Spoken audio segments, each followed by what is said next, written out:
কালকে বাজার থেকে বেশ বড় সাইজের ফ্রেশ চিংড়ি আনা হয়েছিল। আজকে তারই বানানো হবে সর্ষে দিয়ে ভাপা।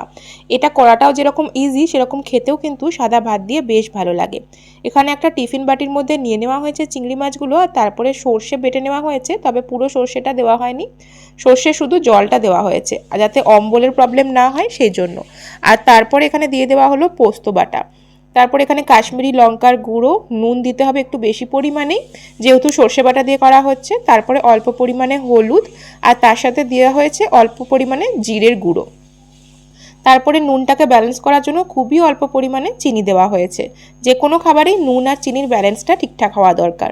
তারপরে দিয়ে দেওয়া হয়েছে কালো জিরে, আর কয়েক কোয়া রসুনকে একটুখানি থেতো করে নিয়ে সেটা দিয়ে দেওয়া হয়েছে, কারণ এর মধ্যে রসুনের গন্ধটা থাকলে বেশ ভালো লাগবে খেতে। আর যেটা না হলেই নয় সেটা হচ্ছে একদম সবুজ সবুজ কাঁচা লঙ্কা দিয়ে দেওয়া হয়েছে ওপর থেকে, আর তারপরে সর্ষের তেল। তারপরে পুরো জিনিসটাকে ভালো করে মাখিয়ে এবার এই টিফিন কৌটোর ঢাকনাটাকে বন্ধ করে ভাপে দিয়ে দিতে হবে।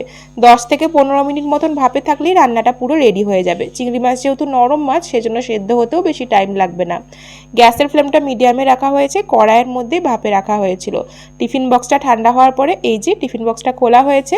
তোমরা যদি গায়ে গায়ে করতে চাও তাহলে জলের পরিমাণটা সর্ষে বাটার সাথে একটু কম দিলেই সেটা গায়ে হবে, তবে খেতে কিন্তু দুর্দান্ত হয়েছিল।